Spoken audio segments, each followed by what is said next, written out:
Hey, Shalom. Shalom. We are GMS New Orleans camp here to bring you a live camp. Trying to get started, want to give infinite honors and prayers to Yahweh Ba'Hashem Yahushua Ba'Hashem Rakakadash. double honors to the apostles and elders of GMS who taught us the truth. Peace and salutations to the hopeful elect, you Akim, you Aquat, which you brothers and sisters in the Hebrew that believe. All right, and Shalom again. Shalom. So, for this live camp, through the spirit, through the things that's happening, amongst the men of Israel, one thing that you always have to meditate on is yourself being blessed, okay? Being blessed and ultimately being thankful for the situation of the Lord even calling your name to do this work, okay? But you got to know that many people don't have the opportunity to do this, all right? So while you're here, you got to make everything count, okay? But Baba Kashar, we're going to just get straight in the scriptures, but Baba Kashar kicked me off with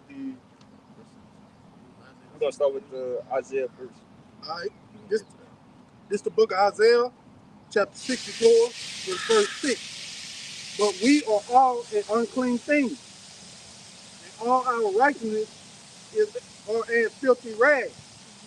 And we all do fade as a leaf, and our iniquities, like the wind, have taken us away. It says that our righteousness is as filthy rags, okay? Because you got to know that, Jake, none of us standing up here is innocent of sin, okay? So we know that we are all deserving, to be put to death for whatever sin Jake committed, but again, the Lord is having mercy on us, especially through this grace period that we're in, so this is the opportunity to work and show the Lord, prove to the Lord, why you should be called, okay? Again, Jake did a lesson, a while back called the Proving Ground, and this is where you prove it, all right? This is where you make everything known, to make your calling and your election sure, okay? But Jacob could get beside themselves and don't know the opportunity that they have right in front of them. Okay, you could get beside yourself and just completely lose, focus on your crown. Based off of bullshit that's going on in the world, and just demons taking over your mind and plaguing your mind. Okay, but the Lord expects you to fight through that and fight past that. Okay. But hit me with the Matthew. This is the book of Matthew, chapter 13, starting at verse 9. In red letters, who have ears to hear, let him hear. And the disciple came and said unto him, why speakest thou unto them in parables? Question mark. Verse 11. He answered and said unto them, because it is given unto you to know the mysteries of the kingdom of heaven. But to them it is not given. Okay, you can stop right there. And that's again another reason why the Lord reads in parables. Okay, because this is not meant for everybody to understand. All right, the Lord has His chosen, amongst all of Israel. All right, yes, Israel is going to be saved overall at the end, but on this first go around, the Lord is only ordaining, 1/3 of our people. Brother can get that. 1/3 of our people to be saved. Zechariah. Yeah. Anybody, whoever get it first, But read that last verse again. Fine. Verse 11. And he answered and said unto them, because it is given unto you to know the mysteries of the kingdom of heaven, but to them it is not given. And brother could get that in Romans 2. The all Israel is not Israel. Romans 11:7.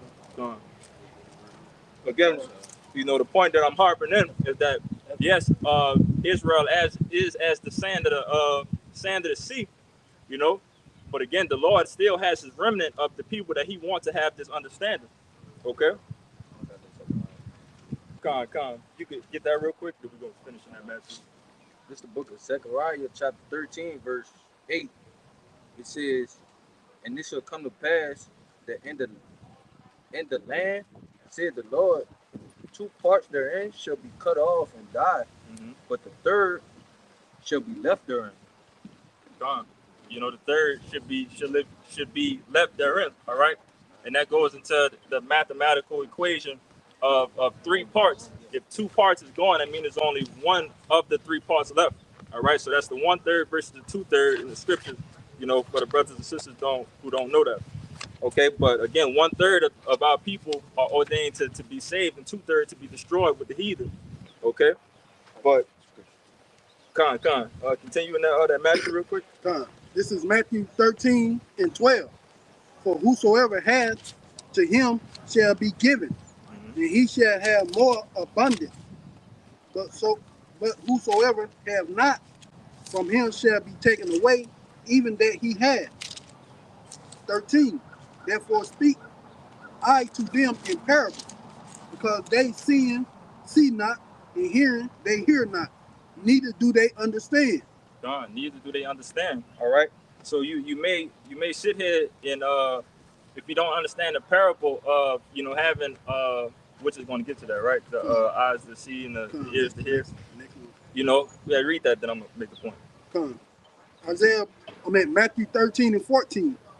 And in them is fulfilled the prophecy of Elias, which said, by hearing ye shall hear, and shall not understand, and seeing ye shall see, and ye shall not perceive. For the people's heart is waxed gross, and their eyes are dull of hearing, and their ears are dull of hearing, and their eyes have closed. Least at any time they shall see with their eyes, and hear with their ears, and should understand with their heart, and should be converted, and I shall heal them.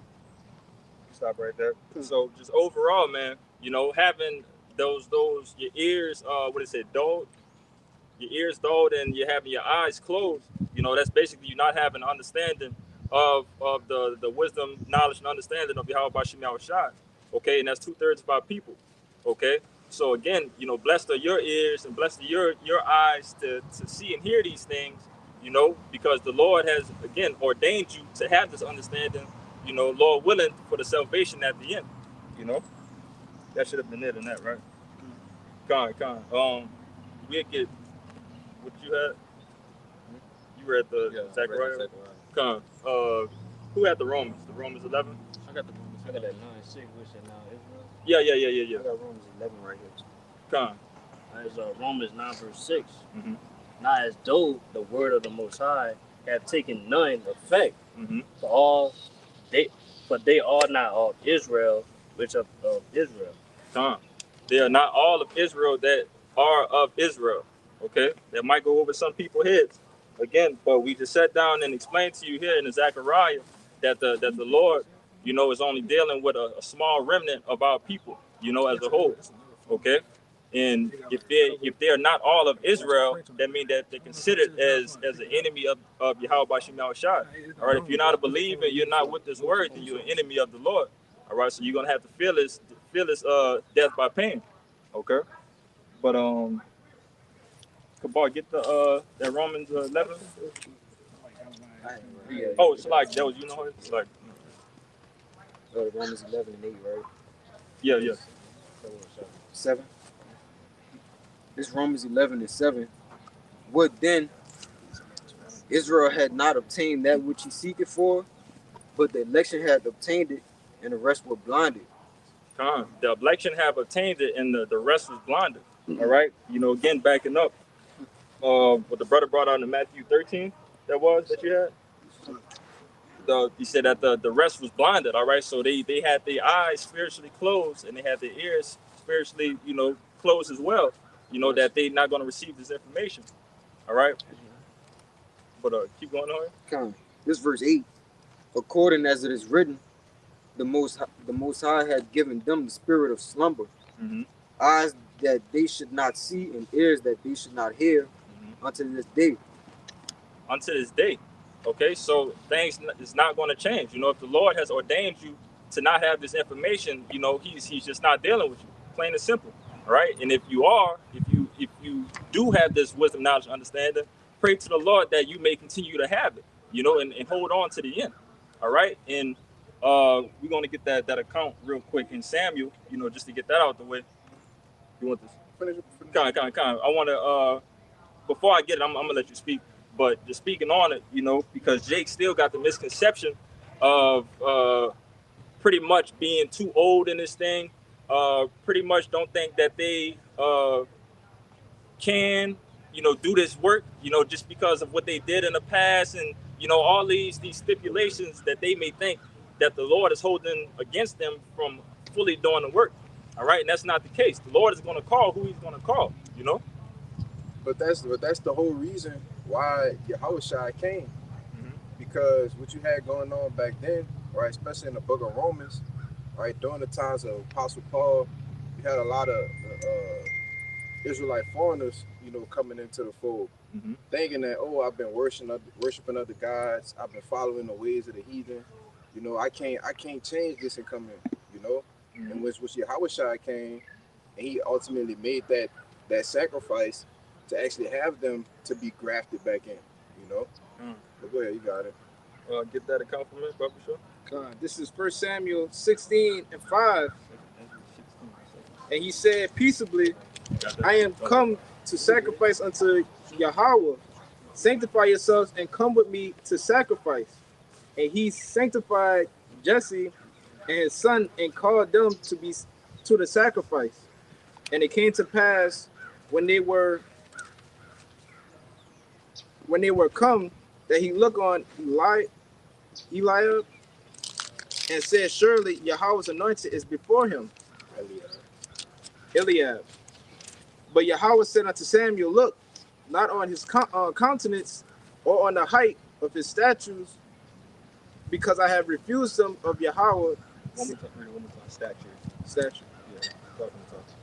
7. This is 1 Samuel 16:7, and it says, But Yahweh said unto Samuel, look not on his countenance or on the height of his stature, because I have refused him. But Yahweh seeth not as a man seeth, for man looketh on the outward appearance, but Yahweh looketh on the heart. So the Lord looketh upon the heart, all right? So it doesn't matter, what your stature is, One reason, speaking on Saul, they tell you that Saul was tall, dark, and handsome, okay? That he was probably, what they say, he was the most handsome. He was calmly to look upon. Calmly to look upon. One of the most handsome, and he was the tallest in Israel. He was the tallest in Israel. Okay, so by default, that's eye candy for people, that they would think that, oh man, surely, the Lord blessed him with the looks. He blessed him with this, that, and the third. With his height and his stature.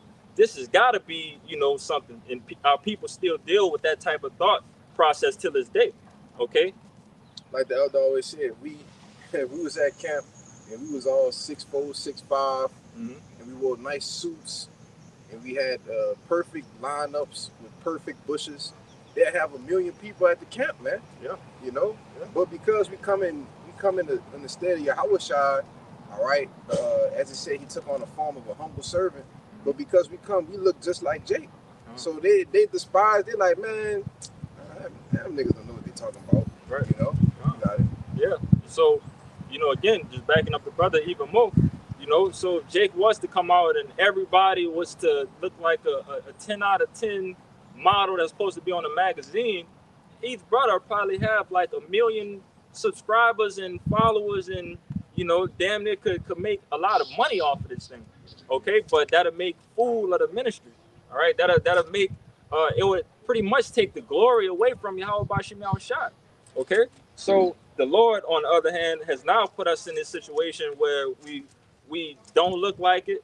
All right, we don't look like we're prophets. We don't look like everything that you would think a prophet is to look like. We come from different backgrounds. Some Jays got good vocabulary. Some Jays got speech impediments. And so on and so forth. That you would just completely look over any man that's pushing the work and just look past him and think that, oh, okay, that's just a nigga in the world who thinks that he knows the Bible.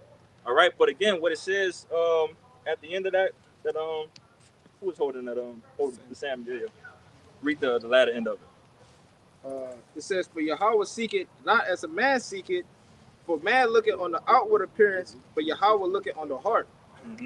He looks on the heart. Okay, so again, who in pretty much You know, he said he looks on the heart. So, you know, how much faith does this man have? You know, when I call him, is he gonna put the work in? All right, is he gonna do the things that I require him to do? Is he gonna be brotherly? All right, is he gonna be loyal to the end? You know, is he gonna be faithful unto the end? All right, these are the things that the Lord has on his checklist that he's checking off. And it doesn't. Sometimes it's not going to come in a beautiful appearance. All right, but this is how the Lord wanted. Okay, but you know, ultimately the other thing that you got to know too is that the Lord used this as a stumbling block. Okay, because that's one thing that the Lord is either it's a parable or it's a stumbling block for people not to get it. All right, because if the Lord was to put us all in that situation, all right, that means that a lot of people would get this, but obviously the Lord doesn't want a lot of people to get this understanding. All right, the Lord wants to X off a lot of people. Okay, so in the kingdom, you know, that's when we're going to get those looks. That's when we're going to get that high stature. You know, to glorify in the Lord of this is what we used to be, and now that we came back to the Lord and everything is you know nice and perfect. All right, now we're going to have these statues and we're going to represent the Lord when we're in the kingdom. Yeah, because for our stature's sake, hey, this a part of the punishment as well. Mm-hmm. All right, this the smallest we have ever been as a people, man. Mm-hmm. You know, so I just wanted to throw that in there. The Lord gonna return us back into our full glory. You know. You can bring it up. This is 1 Corinthians 1:27, and it says, "But the Most High had chosen the foolish things of the world to confound the wise, and the Most High had chosen the weak things of the world to confound the things which are mighty." You know, he's read it one more time. So can you stop at the foolish thing? Foolish things of the wise. This is 1 Corinthians 1:27. "But the Most High had chosen the foolish things of the world to confound the wise." You know, and ultimately, you know, you can say that we are fools for Yahweh Bashim Yahushai's sake. All right. Again, you wouldn't think that men, you know, being in the age range of, you know, 20 to 30 or 20 to 40, you know, that these men have this knowledge and understanding. Okay, so again, we're going to look like fools, you know, for the Lord's sake. But this is how the Lord wants everything to operate. Okay, but continue. "And the Most High had chosen the weak things of the world to confound the things which are mighty." You know, just to, you know, pretty much balance everything out, you know, and for understanding's sake. Okay, because if the what it said at the end, the great things, "And the Most High had chosen the weak things of the world to confound the things which are mighty." The things that are mighty. Okay, so the things that are mighty is pretty much going to be big-headedness. Okay, so if you have that big-headedness and, you know, everything is great for you, you're not going to pretty much even seek the understanding, you know, whether it's coming from somebody that's lowly. You want to say something? I want to say too, yeah, basically that precept saying is that the Lord, he chose like the underdogs in a sense, man. Yeah, Cause yeah, people look at us and think like, we don't know nothing. We're just dumb. Mm-hmm. They assume that, but not knowing that, man, we got the wisdom and knowledge, understanding, man, to cut all of these people that seems wise in this world. Scholars, they have great philosophy. You know, because those scholars, again, they would think that they know everything, you know, and who could, you know, some young men standing on a block, what could they tell me, you know? But the Lord has set up something different, you know. But start getting precepts, brother. I got one. Come. You can run the hood. I'm gonna make this quick point because even what you just said, us confounding these different scholars, right? They spent thousands of dollars, countless years, trying to basically perfect the things that the Lord has given us for free. Mm-hmm. And they don't even have an inclination on the things that even us brothers, we the younger brothers of the camp, but even us, you see, we're being built up in rapid successions, being able to confound them. And we haven't spent a dime. But you got it. And backing up your point, you know, brothers say that this rabbit hole gets deeper. Mm-hmm. Okay, with this information that we're learning right now, it's still a lot more that we, you know, do not know yet. All right, and that's why we doing our study, and that's why we, learning from our elders and apostles. You know, that's why we having these classes, you know, to go into deeper information to learn these things. But again, these people who pretty much paid for this stuff, that's went took college courses and all that, you know, to try to get this information, they still on the surface. You know, they haven't even made any type of way of getting understanding of the Lord. All right. Con, you bring your piece up. God, this is 1 Corinthians 3:18, and it says, "Let no man deceive himself. If any man among you seem to be wise in this world, let him become a fool, that he may be wise. For the wisdom of this world is foolishness with the Most High. For it is written, He taketh the wise in their own craftiness." Gone. You know, so this so-called wisdom that you could learn in these universities and, you know, in whatever, you know, other direction that these people, institutions that these people attempt to go to, you know, is really no end all be all. All right, it's not going to benefit you in no type of way. Okay, like the understanding has to come from Yahweh Bashim Yahushua. It has to be given unto you. You know, the Lord has to sup with you. You know, but you got your precept. But this 1 Corinthians 4, and I'll start at 9. It says, "For I think that the Most High had set forth us the apostles last, as it were appointed to death, for we are made a spectacle unto the world, and to angels, and to men. We are fools for Hamashiach's sake, but ye are wise in Hamashiach. We are weak, but ye are strong. Ye are honorable, but we are despised." Read that on that last part one more time. It says, verse 10, "We are fools for Hamashiach's sake, but ye are wise in Hamashiach. We are weak, but ye are strong. Ye are honorable, but we are despised." You know, in us being that spectacle, you know, it just doesn't seem right. All right, it doesn't seem right in the eyes of other people, you know, and they getting all this glory, you know, from the world and from different viewers and things.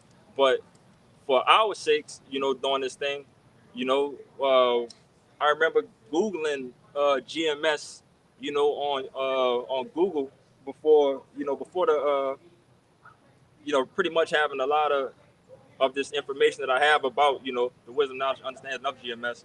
But one thing that popped up was I seen something about bumulites, GMS bumulites. So they're considered GMS as bums, you know, based off of the garments and stuff that we wear. It kind of look like it's makeshift, you know. But and we're not in that same color coordination with these other camps and don't have all of this. But who needs these things? All right, all we need is the wisdom, knowledge, understanding to push His word off. You know. Yeah, I was just gonna say, and that goes back to your initial, what you brought out, looking on the outward, but the Lord looking on the heart. Because we don't fit the criteria of the world. But the Lord is judging our spirits. So we can still be servants of the Lord, but the world will look at us like we nobody. Right. And I got that word spectacle too. Come.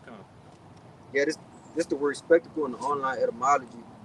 It says public entertainment, specially prepared or arranged display. All right, a public show. Yeah, that's pretty much it. God. And again, this is work that we're doing right here, man. This is the business of the Lord. All right. So Jake could care less of putting on a show, you know, for y'all, which you get from these other camps. Okay, these other camps that put on what's the people, them purple people, you know, with the Passover and the horses and the concerts that they have, the entertainment, you know, all of these things. Again, making you know, foolery of the Lord's work. You know, we understand in GMS that this is business, man. That we are inheriting some business that we need to hold the fort down, you know, until the Lord comes back. You know, not party and bullshit, you know, and make things seem like what it's not. All right. Yeah, because ultimately it go back to selling out. Right. You know, these dudes have sold out. They receive a benefits from a 501c3 charter, right? And all of that is required into that, all right? That's what it all boiled down to, man. They make gain, all right? Monetary gain from merchandise. That's what I was trying to remember, that word merchandise. You want to say something? Yeah, because but with them, it's not about what we talking about or what we preaching. It's about how we look, though. Right. You know, they don't have the mindset. Which we in the house of mourning, right? Right. We're not supposed to have these big glorious garments, right? We're not supposed to have, you know, Jake got all the beads,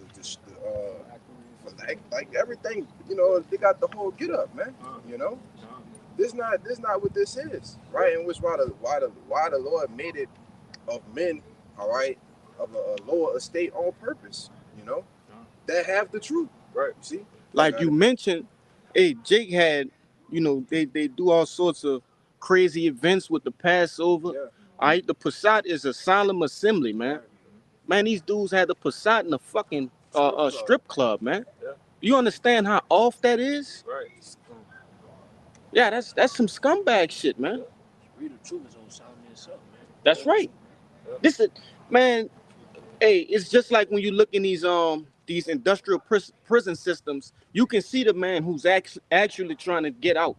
He keep his same, you know, little basic shit on, right? He probably somewhere reading or doing something like that. But then you had the other inmates in which they're buying designer clothes and got TVs in the cell, right? You know, I even seen photographs. A nigga had a dog in the fucking jail, man. Yeah, that's a man that he don't understand the situation he's in. He don't understand the severity of the situation, man. You in prison, and in like manner, we are in prison. This is a prison sentence. But you got it out. You know, you made a point that I wanted to speak on. Yeah, you can go. You said something. It's like the Lord willing to come back. It's Isaiah chapter 55, verse 8. It says, "For my thoughts are not your thoughts, neither are your ways my ways, said the Lord Yahweh. For as the heavens are higher than the earth, so are my ways higher than your ways, and my thoughts than your thoughts." And the mindset of Jake out here is on a basic level, man. All right, we talking about the ultimate power, the power, you know, of Yahweh by Shem Yahushua. So his understanding, you know, we'll never truly get that information. All right. You know, until Lord willing, you know, we reach the kingdom and have, you know, be as one with the Lord, you know. But you know, they got the account with Edris, where Edris was pretty much asking the angel, you know, all these intricate questions, you know, that when the angel basically told him one of the things that, can you weigh fire? Yeah. All right, so it was a list of other things too. If brother want to get that account. Second Edris full. Yeah. Con. You know, but as he's explaining all these questions, you know, it's going over Edris' head. You know. You want to say something? Yeah, I was just going to make a point on what you're saying. He basically asked him, you know, a bunch of things that pertain to his everyday life, right? That he could not explain. And he said, if you can't explain things that you use every single day and that you're supposed to know perfectly, how can you even begin to imagine to explain how the Lord operates or how he thinks? Yeah, we could run that. This is 2nd Esdras 4 and verse 5. I'm gonna start at the. You can start at the top. Yeah. I'm gonna start at the top. This is 2nd Esdras 4 and verse 1. And the angel that was sent unto me, whose name was Uriel. Before you go. This is do it have the title name on yours? No, I got the key. God, no, you good. Stay in there because I got it in a GNT as well. But in the GNT, the title of it says the human mind cannot understand Yahweh by Shem Yahushua ways. But go ahead. Start from the top. This is 2nd Esdras 4 and verse 1. And the angel that was sent unto me, whose name was Uriel, gave me an answer and said, thy heart have gone too far in this world, and thinkest thou to comprehend the ways of the Most High. Stop right there. And you got to know too, your heart goes into your mind, you know, which is your la'ab. You know, you can't think with your heart, so your heart can't go too far. So what he's telling Edris right there is that you thinking way too hard about, you know, some shit that you don't really need to be thinking about. But go ahead. Then said I, Yea, my Lord. And he answered me and said, I am sent to show thee 3 ways, and to set forth 3 similitudes before thee. Whereof, if thou can declare me one, I will shew thee also the way that thou desirest to see. Mm-hmm. And I was Stop right there. Read that last part. Desire to see. Verse 4. Wherefore, if thou can declare me one, I will shew thee also the way that thou desirest to see. So if you pretty much, I'm about to ask you these 3 questions, and if you can answer these questions, you know, I'm gonna give you this information that you've been seeking for, that you're searching for. All right, but ultimately, we're about to see what's gonna happen. Go ahead. And I shall shew thee from whence the wicked heart cometh. And I said, Tell on my Lord. Then said he unto me, Go thy way, weigh me the weight of fire, or measure me the blast of wind, or call again the day that is past. Then answered I and said, What man is able to do that? That thou shouldest ask such things of me. And he said unto me, If I should go ask thee how great dwellings are in the midst of the sea, or how many springs are in the beginning of the depth, or how many springs are about the firmaments, or what are the outgoings of paradise? Peradventure, thou wouldest say unto me, I never went down into the depth, nor as yet in the hell, neither did I ever climb up into the heaven. Mm-hmm. Keep going. Nevertheless, now have I asked thee, but only of the fire and wind, and of the day wherethrough thou hast passed, and of the things from which thou cannot be separated. And yet canst thou give me no answer of them. So pretty much, you know, I basically asked you, Uriel was saying that I asked you a easy question of the Lord. This is something very easy that can be answered, you know, and I could have definitely went to more deeper, intricate questions, but you can't answer this. All right, but keep going. He said, Moreover unto me, thy own things and such are grown up with thee, canst thou not know? How should thy vessel then be able to comprehend the ways of the Most High, of the highest? And the world being not outwardly corrupted, to understand the corruption that is evident in my sight. Then said I unto him, It were better that we were not not at all, than that we should live still in wickedness, and to suffer and not to know whereof. You can stop right there. The point was really, you can hit it off in 10 and 11. But in the GNT in verse 10, it says, you can't even understand the things you have been familiar with since you were a child. How then can your little mind understand the ways of God Most High? Can someone already worn down by this corrupt world understand the ways of the incorruptible God? When I heard this, I fell face downward onto the ground. Okay, so this is how deep, you know, that this information gets, you know, with the Lord choosing what he chooses, you know, and how he operates. All right, so you can't put yourself on that mindset of, you know, thinking and trying to fully grasp of what the Lord has chosen, you know, to execute his work. All right, he's gonna do that. So all you need to do is do the work. All right, that's plain and simple. Don't let your mind go astray to things that you don't need to be thinking about, man. You know, keep it simple. Keep everything simple in the scriptures, you know, and that's the easiest way to make it out this thing. All right, come, you know, brother say, you know, how you say it, Kabal? That not to be too deep. Yep, you got to be 1 deep, you know. But you could get your precept, Rashad. You got one? Come. This is the book of Jude, chapter 8. It's Jude 8 and 13. It says, And now try the Lord Almighty, but ye shall never know anything. For ye cannot find the depth of the heart of man, neither can ye perceive the things that he thinketh. Then how can ye search out God that had made all these things and know his mind or comprehend his purpose? Oh. Nay, my brethren, provoke not the Lord our God to anger. Read the end of that last verse, not the one. Come, verse 14. I'm gonna read 14 again. Yeah, It it's on the says, latter end of it though.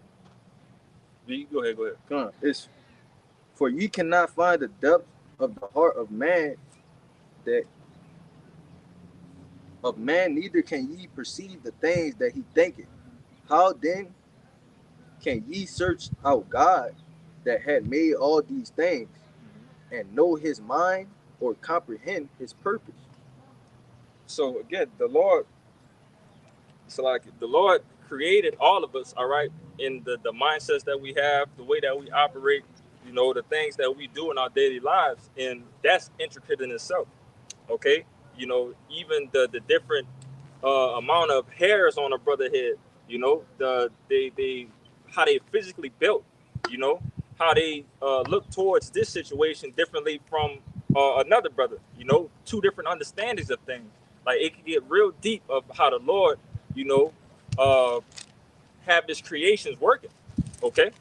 Yeah, especially when you go into how the Lord creates spirits and he tailor-make the spirits and put them in each man's body. Right. Right? My spirit is different from this brother. This brother's spirit is different from this brother. Yeah. And so on and so forth. Isn't it? I'll say, shoot, even our lot, man. Yeah. Mm-hmm. Even our lot, man. Even our lives, man, is different from each other.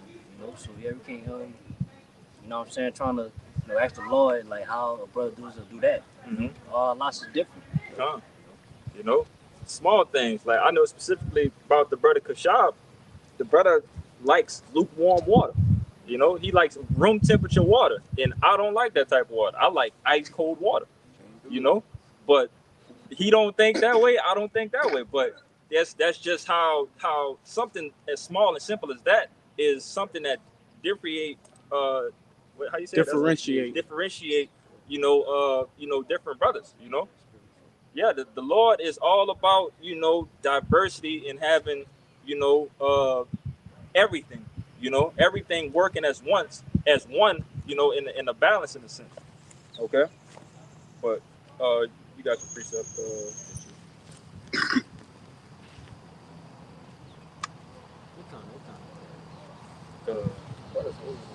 Oh yeah, I bring it up. This is Rock 3:21. It says, seek not out things that are too hard for thee, neither search the things that are above thy strength. Neither search the things that are above thy strength. All right. Basically above your pay grade. Okay. So you don't want to do anything extra, where it's going to bug your mind out. All right. Because that's what these things will do to you. Okay. The Lord has given you your mind and how you operate for you to handle the things for you to handle. The things that's in your life, the things that's in your path. Okay. Another brother's walk or how they operate, saying like an older brother, an elder in a sense. All right. Brothers got a small detail of what the elder say that his description is, and the things and the stress that he has to go through. That type of situation for another brother might bug another brother out. All right. That might be way too much work and too much pressure that have to be that a brother has to do. Okay. But again, that's why that's something above your pay grade. That's something that you don't need to be doing and you're not doing it. All right. So let the elder handle his work, you handle your work, and let the Lord handle his work. All right. Don't think too deep of these things. Yes, this verse 22. It says, but what is commanded thee, think thereupon with reverence, for it is not needful for thee to see with thine eyes the things that are in secret. Verse 23, be not curious in unnecessary matters, for more things are showed unto thee than men understand. Read the uncurious matters. Verse 23, be not curious in unnecessary matters. Be not, one more time. So like, be not curious in unnecessary matters. Be not curious in unnecessary matters. All right, which is the moral of the story of what Jake been speaking about. Okay, like do your job. You know, do your job and do it well. Perfect your job. All right, and that's how you're gonna, receive your salvation. All right, doing everything that is required of you. Okay, but you got the precept, brother. This is 1 Corinthians Yes. 2 and 12. Now we have received not the spirit of the world, but the spirit of Yahweh, that we might know the things that are freely given us of Yahweh. Come on, one more time. Come. 1 Corinthians chapter 2 and 12. Now we have received not the spirit of the world, Mm-hmm. but the spirit which is of Yahweh. Stop right there. So we have not received, the spirit of the world. Basically how these dumbass heathens and how these niggas operate. Okay, we have a more holy, understanding, from the things in this world and how these people operate, which they ultimately, the end of their operation is going to be death. The end of our operation, Lord willing, we're of that number is going to be, life and being heirs to the throne, everlasting rulership. We keep going. Come. That we might know the things that are freely given to us of Yahweh. God, it's freely given. All right. As long as if you pray to the Lord sincerely to these things, you want this information, for you, just to have the basic understanding of the scriptures that comes from the Lord first. Okay, so you have to pray to the Lord to give that, and He's freely going to give that to you. Okay, but yeah, more. Come. Verse 13. Which things also we speak, not in the words which men's wisdom teacheth, but which the Holy Ghost teaches, comparing spiritual things with spiritual. One more time, so like I was. Come, you good. Which things also we speak, not in the words which men's wisdom teacheth, Mhm. but which the Holy Ghost teaches. Come. Yeah. So again, it's the wisdom and knowledge from the Holy Spirit. All right, moving with the Spirit. All right, the Spirit is going to guide your words and guide your thoughts and everything that you need to that suffice you at the end. Okay. Come. Comparing spiritual things with spiritual. Con. Get that revelation from me. This this is Revelation 13. No, 3. Oh yeah, Revelation 3:20. Salaki. Behold, I stand at the door and knock. If any man hear my voice and open the door, I will come in. I will come into him, and I will sup with him, and he with me. Yeah, keep going. To him that overcometh will I grant. No, Salaki, that was the end of that. Yeah, read again. 3:20. God, this is Revelation 3:20, and it says, "Behold, I stand at the door and knock. If any man hear my voice and open the door, I will come into him and will sup with him, and he with me." See, if Yahweh Shai comes and knock on that door, all right, which that door right there is your mind. All right, if you allow the Lord to come in and sup with you and give you that understanding, you know what it says? He said, "I will come into him and will sup with him, and he with me." Brother, could get that word sup. I see you already got it in already. Yeah. I was getting the online etymology, but I'll get it in the Yeah, I was in the blue letter. You got it?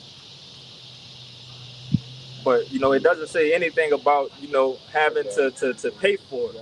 All right, you don't have to pay for this understanding. All right, you don't have to go try to find a way to give the Lord a couple $1,000,000, or what Jake could say in these other businesses that they have around here, subscribing for information, subscribing for a breakdown, pay this amount of dollars a month, and I'm going to give you this understanding. The Lord doesn't operate like that. All right, He's dealing with the sincere, that if you sincerely want this information, and you are of that number, all right, the Lord is going to come and sup with you. That's that word sup. In the blue letter, it says, in the strong, it says, it's G1172. It says, I will make him to share in my most intimate and blissful intercourse. Intimate. you know, to get intimate with the Lord ultimately. All right. So as you getting intimate with the Lord, you know, He's giving you some of these deep secrets in explaining to you mysteries that a lot of people has longed to get. You know, and that's what supping is. That's the you know, what it means for the Lord to come and sup with you. Okay, He's going to give you the mysteries of the kingdom at the end of the day and what you need for your salvation. Okay. Yeah, that was it. Yeah, I think that was it. That was it, Con. Yeah, this the book of Psalms, chapter 25 and verse 12, and it reads, "What man is he that feareth the Lord? Him shall he teach in the way that he shall choose. His soul shall dwell at ease, and his seed shall inherit the earth." This is the point. "The secret of the Lord is with them that fear him, and he will shew them his covenant." The secret is what it said with them that fear. Yeah, the secret of the Lord is with them that fear him. You know, and you know, you got to get that understanding of what fear is. Okay, and that fear is doing nothing but showing that reverence and true love, you know, to the Lord. You know, if you fear the Lord, that means you love the Lord. All right, if you love the Lord, that means that you're doing the work, you're keeping the law, statutes, commandments to the best of your ability. All right, you're doing everything again what the Lord is requiring you to do, and that's how you're going to receive, uh, you know, that consolation of the understanding. You know. Yeah, I got another one too, but I forget what definition it was you brought out. But it went into a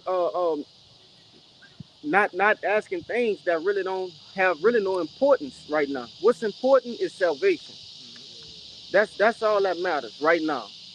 Of course, it's intriguing to think about the kingdom, and right, that's our goal. But as far as like uh what percentage of gold is like where's the gold gonna come from in the kingdom? Like, you don't need to worry about none of that. Right. Just that, and that's exactly what Uriel was telling Esdras. Like, that shit, it's intriguing. Yeah. It's good to know, but what you need to know is how to gain everlasting life. But I got this precept. Before This you, Go before you ahead. go real quick, you know, and the things that pertain to that everlasting life, you know, when you're thinking about these things, you know, you should be learning about how to be a better brother. All right, that's something in your pay grade on in the field that you need to be doing. All right, of pretty much understanding the scriptures and performing, you know, performing with the wisdom that you've been given. All right, these are the small things that's placed in front of us to do. So thinking of these things that's way out of your pay grade and that's too high above you. All right, again, like the brother said, it's something good. You know, it's good to know. You know, it's something that'll probably be fun for you to be like, oh man, I got a deeper thought of how the Lord thinks and how He operates, but you still need to go back and complete this test. Okay, these tasks that I have given you. But Yeah, this 1 Corinthians 13 and 9. And I'm gonna read it in the KJV, then the NLT. It reads, "For we know in part and we prophesy in part." Right? What you want to say though? Oh, Khan. This in the NLT, it reads, "Now our knowledge is partial and incomplete, and even the gift of prophecy reveals only part of the whole picture. But when the time of perfection comes, these partial things will become useless." You see, because what? The first step, like you said, the first step is achieving salvation. right, Then what we gonna need to get saved for in the kingdom? You see, that's why it's gonna be rendered useless. Go ahead. But that's what we know. We know everything in part in pertaining to salvation, man. That's all we need to do. You know. What is that? 1 John 2:20. It tell you we have an unction to know all things. You see, it's not saying we know every fucking thing. Like, nah, we know everything that pertains to salvation, and that's it. That's everything. On this side, that's as a human being, as a mortal. That's all we need to know, man. Which go back to that First Corinthians I brought out. He give us whatever we need. And only the knowledge we need to know for salvation. We don't need to know all the deeper meaning. We just need to know what's going to help get us out of here. Yep. You got your precepts, Hezekiah. This is going into backing these brothers up. But it's James 1 and verse 5. It says, if any of you lack wisdom, let him ask of God, that giveth to all men liberally, and upbraideth not, and it shall be given him. Mm-hmm. You can go into it. Yeah, so if you're lacking knowledge, you're lacking wisdom and understanding, you gotta ask of the Lord, man. You know what I'm saying? And at the minute he's speaking on, going back to James 1 and 1, it's talking about the Israelites, man, and particularly the 1/3, okay, or the elect. Okay, that's the person the Lord is going to give what, the knowledge, wisdom, and understanding to, man. Like the brothers were saying, that pertain to what, salvation. Okay. I'll go one more, and it says, verse 6, and it says, but let him ask in faith, right, believing, trusting in the Lord, right, nothing wavering, for he that wavereth is like a wave of the sea driven with the wind and tossed. Right, man. So you know what I'm saying. You can't be, have 1 foot in the truth, 1 foot out. You know what I'm saying. You're trying to bring a different knowledge into the truth. You can't do that, man. You know what I'm saying. You got to be, a straight, full steam ahead for learning the knowledge, wisdom, and understanding, of the scriptures, man. You know what I'm saying. And you can't be like, I don't know if it's gonna happen. It might. I hope it do. No, you gotta really believe it's gonna happen. You know. What you got? Hey, read the next verse. That back up what you just said. It says, for let not the man think that he shall receive anything of the Lord. Yeah. So if you wavering in faith, right, you doubting what you asking for, you're not gonna receive anything, man. You know. You got it. Yeah, that's again pretty much not having faith. That's a big no-no. All right, not having faith in the things that the Lord has given you, to understand, like what we doing. Okay, the Lord has given you this information, this wisdom, knowledge, understanding to build your faith, not to knock it down. All right, so you need to take it as that. All right, if these things that He's teaching me, and the things that I'm learning from His teachers, from the elders and apostles, believe it wholeheartedly in truth, because these are the keys to your salvation, as the brother's been going into. Okay, and you don't want to come in this thing and again don't want to be too deep with anything. All right, you're not coming out here bringing out new precepts that have never seen the face of the earth before. We out here just doing repetitions of the same things over and over. Okay, and so what you're doing that for is to pretty much sharpen up and get stronger and have these words sealed in your mind even more. Okay? But you got some, Bernard? I'm moving down the line. Y'all brothers got precept. You got some? Yeah. Bring it up. The book of Hebrews, chapter 11, verse 6, and it reads, "For without faith it is impossible to please him. For he that cometh to the Most High must believe that he is, and that he is a rewarder of them that diligently seek him." John, one more time, brother. Hebrews chapter 11, verse 6, and it reads, "But without faith it is impossible to please him. For he that cometh to the Most High must believe that he is, and that he is a rewarder of them that diligently seek him." John, it's impossible to please Yahweh Bashim Yahushua without faith. All right? So you not having faith, man, that's just going to X you out from the beginning. All right? You're going to lose the race before the race even started without having faith. All right? That's the importance of faith. All right? And that's why these things, brother could get that too. Apostle, I forget it in Romans, the faith in the work. James, I think. I know Paul said something else. Got something quick for you too. I got it. Go ahead. You got more? From the top, Hebrews 11:1, it says, "Now faith is the substance of things hoped for, the evidence of things not seen." Yeah. And faith, you can't see faith. That's the whole intention of believing, man. All right, like the brother opened up with. I got something to back up what you're saying. So okay, time. You know, That's the whole purpose of the ministry, is to believe that we're gonna be saved. Believe in Yahweh Shai. Believe in the Most High. We haven't seen him physically, right? But we can see him in the spirit, you know? Right. I just want to add on to you. It says you must believe that he is. Yeah. And what is he? That's his, it says his name. He is. You know what I'm saying? He's everything. He is. You know, in everything. You know? You got it. Con, this to back up everything you just said, bro. This Romans, the book of Romans, chapter 8, verse 24. It says, "For we are saved by hope, but hope that is seen is not hope. For what man seeth, why do he hope? Why do he yet hope for it? But if we hope for that we see not, then do we wait patiently for it." You want to speak on it? Con, but that's just backing up that point that it says if you can see it, it's no point in having hope in it, which is why we need hope, because this is things that we haven't seen yet. But you got it. Yeah, that's what faith means. That subject to things hope for that we cannot see. That's what faith. That's the whole point of faith. That's what keeps us going. Just read that. But hey, in a sense, like I always say, faith is a great motivator for us, man. That's that drive, and that spiritual drive that keeps us going. Hey, if I could say real quick, because lo and behold, when we actually get the reward for having a faith, it's gonna bust our tops, man.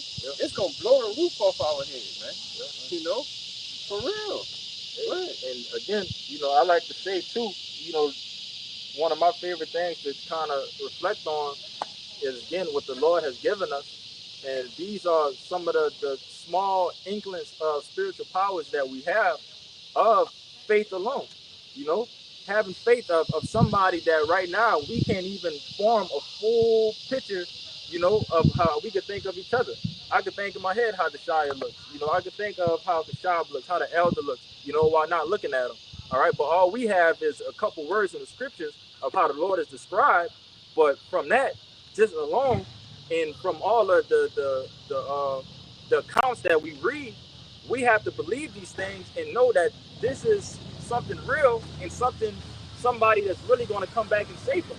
All right, so us to even be able to have an imagination, all right, have an imagination to build this picture, for something to keep us pushing and going, like Brother Kabar just said, it's motivation for us.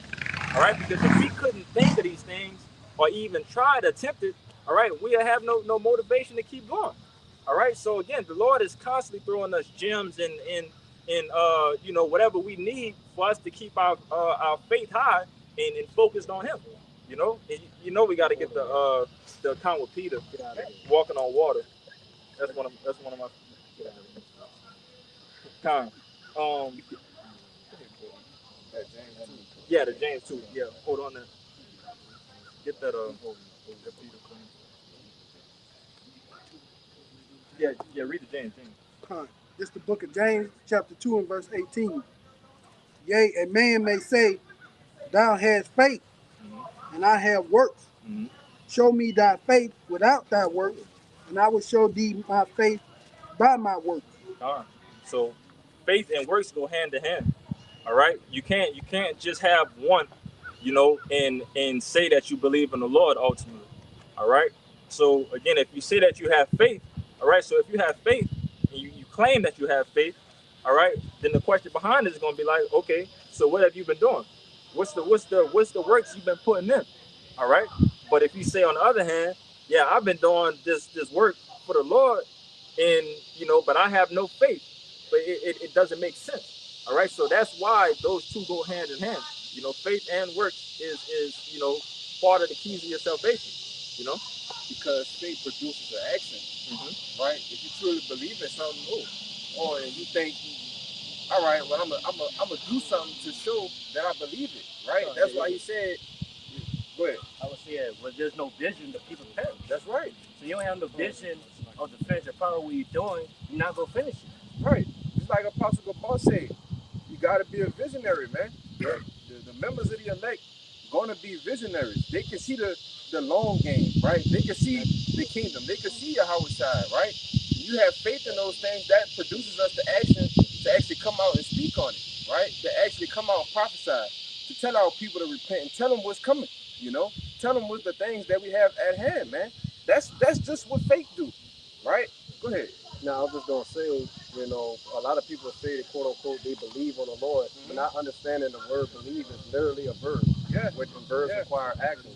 You know what I'm saying? So it's like the Lord said, they mouth say that they profess the Lord's name, that they love Him, right, and that they you know, they want to worship Him, but in works they deny Him. Yeah, but when you go into the word believe, it means to have faith, Right. or to have confidence, man. So you say you believe something, well, you gotta believe it by having faith in it. You see, you have finished that, James. I think they had one more line in there. Let's see. Because he gonna tell them, look, I'm gonna show you how you have faith, and it's by what? By doing the work. Go ahead. Because this is James 2 and 18 again.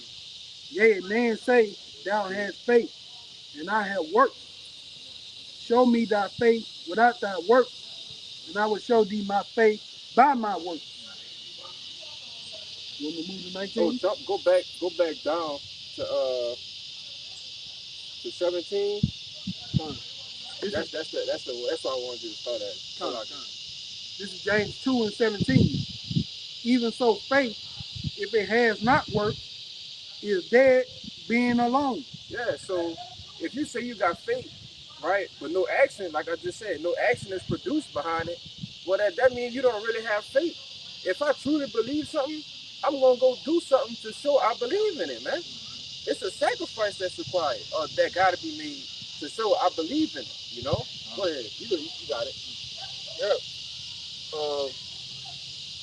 I just had a quick one. Yeah, you said you want to back him up. Yeah, just real quick. This 2 Corinthians 4 and 13 to back you up, Rashad. It says, we having the same spirit of faith, according as it is written, I believe, and therefore I have spoken. Yes, brother. We also believe, and therefore we speak. Because that faith requires what? Action behind it. You got it, bro. Yeah, that faith requires action. All right. That's one of the things that we're doing right now. That we're giving our bodies as living sacrifice. All right. That's an example of faith right there. All right. That we're willing to come out here and put our life on the line, regardless of, you know, who may see it. All right. Brothers out here at any time, you know, can have one of their co-workers or a boss or something out here, and you get fired and this and that and the third. In so many scenarios, you know, even with things that comes with life or death, you know, they could have somebody that come out here and just completely hate this entire way of thinking and believing and just want to offer, brothers. All right. So that alone is faith in us out here doing this work, is an example of us exercising our faith in the Lord, that we don't care about none of these things. We have the understanding of these things that of the possibilities, but you know, we understand that the reward from the Lord is the most important thing. You know, fuck what happened to us. You want to say something? Yeah, you can speak. Hey, I gotta real quick, because sometimes you got to go to a lower level for Jake, right? Mm-hmm. Jake go to work every goddamn day, right? But you got faith. Look, the money ain't hit your account. Right. You can go online 3 days before you get paid, see how much you're gonna get paid. Mm-hmm. But that money ain't hit that account yet. Right. But you believe it's gonna be there though, right? So you're gonna continue to do what? You're gonna go to work. Mm-hmm. You see, that's the action that's being produced. But you tell Jake, look, you just gotta plow, right? You gotta plow, you gotta work, you gotta do the work, right? You gotta read, you gotta study. Jake gonna say, well, like Peter asked, what's the reward that we're gonna get in Matthew the 19th chapter? Yep. You see, we doing all this action, but when it come to this, it's hard for Jake to do it, man. You know, but no, I won't say this because he asked him what he was gonna get, you know, the reward, and obviously he told him, look, this was gonna happen. Well, he said, this is what you're gonna receive. Yeah. He ain't say, oh, I'm gonna place you here. This how tall you gonna be, and I'm gonna make your crown like this. Yeah. You know, he ain't going to the details. Yeah. He told him, look, you gonna get paid. That's it. And that's the same thing with like you say, the analogy with the job. Yep. You know you're gonna get money. Yeah. It ain't gonna be nothing else but that. Exactly. You know? Yeah, I got a quick one. This 2 Ezra 15:1, and it reads, behold, speak thou in the ears of my people the words of prophecy, which I will put in thy mouth, said the Lord. and cause them to be written in paper, for they are faithful and true. Fear not the imaginations against thee, let not the incredulity of them trouble thee that speak against thee. For all unfaithful, for all the unfaithful shall die in their unfaithfulness. Yeah, because you brought in not only the kingdom, right? But what? A life and death situations. You see? So just like you was making the point beautifully. All right, Jake, we sitting ducks out here, bro. All right, it's prophesied that uh um these devils gonna come after us. It's prophesied that we gonna be hated. All right. So what? We have faith that the Lord gonna keep us away from trouble, man. Right? He gonna deliver us from all troubles. And that's why I said, let the unfaithful die in their unfaithfulness, because they don't believe, man. So with that alone, that's why the Lord gives you, let you know through the scriptures that through all of these things, if you make it through this, that's you showing me your faith and your works. Okay, and I'm telling you that if you endure these things, this is how you're gonna receive that crown. Okay, and it's plain and simple. Wait, so like get that the Romans from me, then we're gonna come back down. God, this is Romans 12 and 1, and it says, I beseech you, therefore, brethren, by the mercy of the Most High, that you present your bodies a living sacrifice, holy and acceptable unto the Most High, which is your reasonable service. One more time. Romans 12 and 1. I beseech you, therefore, brethren, by the mercy of power, that you present your bodies a living sacrifice, holy and acceptable unto the Most High, which is your reasonable service. And keep going, brother, you get reasonable service. And be not conformed to this world, but be ye transformed by the renewing of your mind, that you prove what is that good, that acceptable and perfect will of the Most High. God. And this is that acceptable sacrifice, that pleases the Lord. All right. They got another one. It slips my mind. Of the Lord saying that basically putting your life on the line for your friend. Yeah. John 15, I think. Probably shot somebody can get that. Like 15 or 14. Because we know ultimately that the Lord, He has done that for us. Okay, so if you have, you got that John? Yeah. Con. That. It's like read the precept again, and then we're gonna get that. I'm starting to lose my train of thought. Yeah, hold that definition. We're gonna get the precept, get the definition, then we're gonna get the John. Gotta slow things down a bit. 14. Right, no, the Romans 12. All right, Romans 12 again. This is Romans 12 and 1, and it says, I beseech you, therefore, brethren, by the mercy of the Most High, that you present your bodies a living sacrifice, holy and acceptable unto the Most High, which is a reasonable service.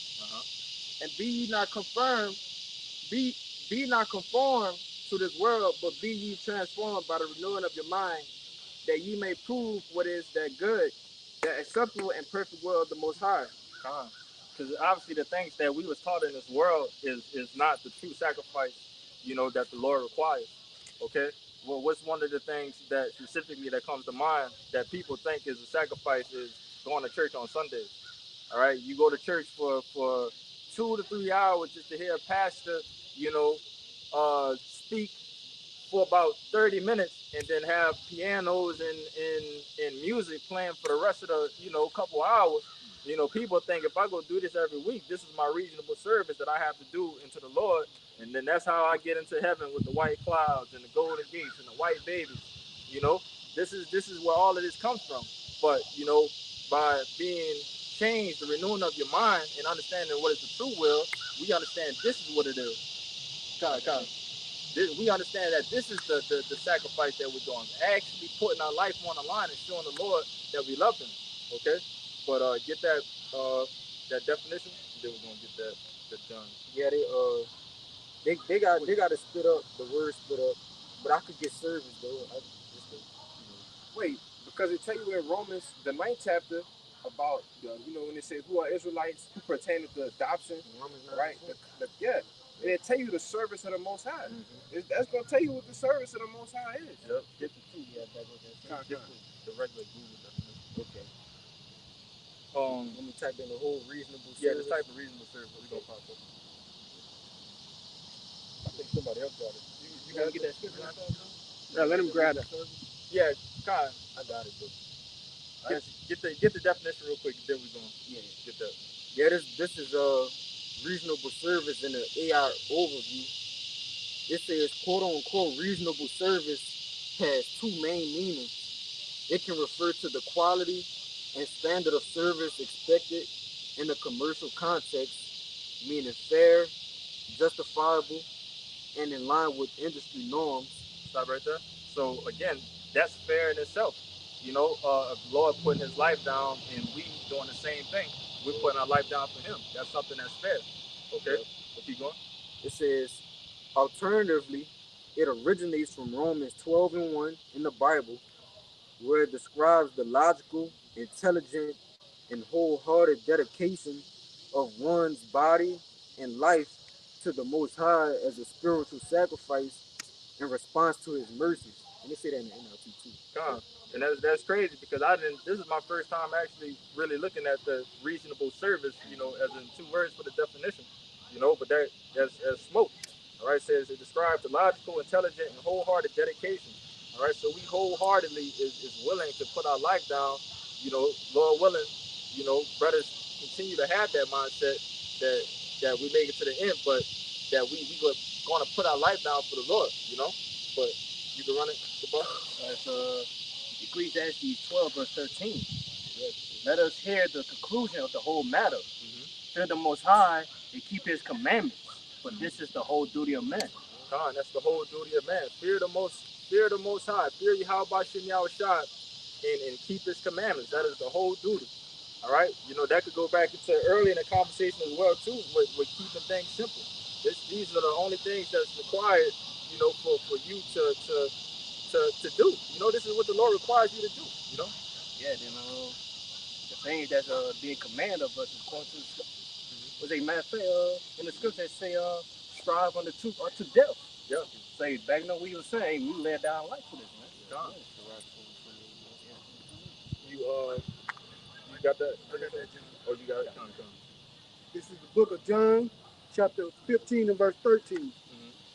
Greater love has no man than this, that a man lay down his life for his friends.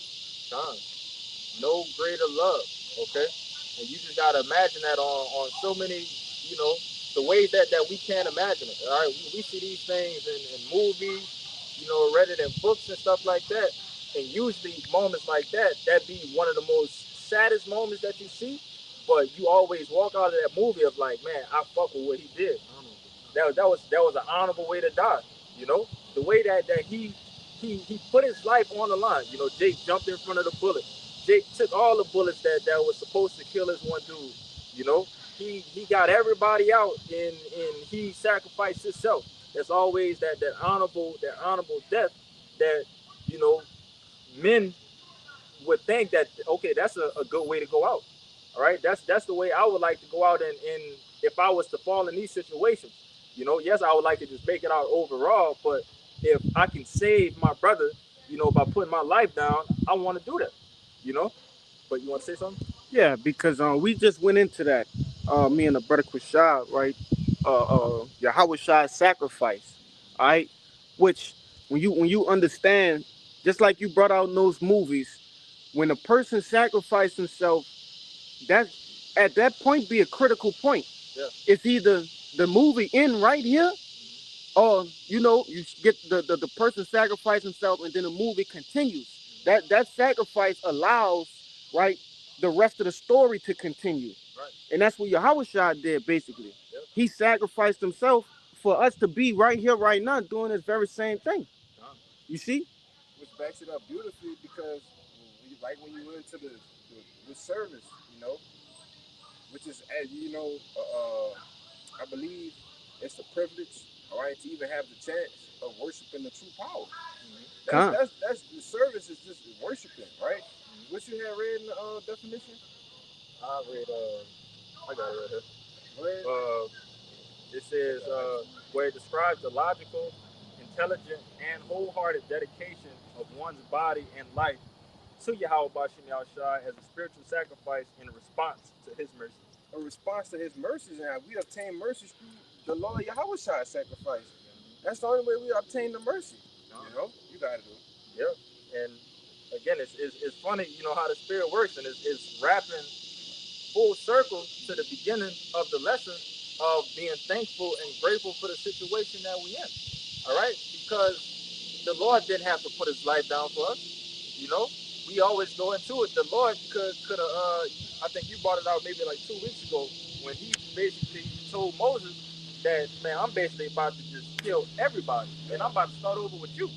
We know that the Lord could do these things. All right, but for you to not be grateful for the situation that He has you in, you know, to push His work, you know, to show that brotherly love while we can, you know, while we're with each other. Because one thing, man, I definitely learned this for sure, you know, in my many things that I've you know, walked through, but especially in this truth too, that saying that you don't really know what you have until it's gone. All right, that's something that's really big and deep. And you know, I myself, and you know, maybe I can speak for you other brothers as well if you ever went through it, you know. But that's a feeling like no other. That feeling of regret of like, damn, this is really gone now, and I can't do the things of how I was supposed to do it. All right, that hurts.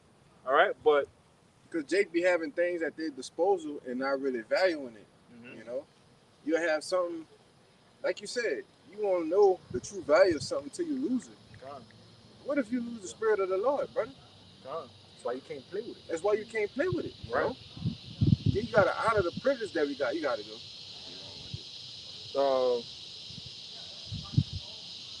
I just wanted to get the quote. This is you don't know what you have, you going in AI overview. It says you never know what you have until it's gone is a common is it idiom? Yeah.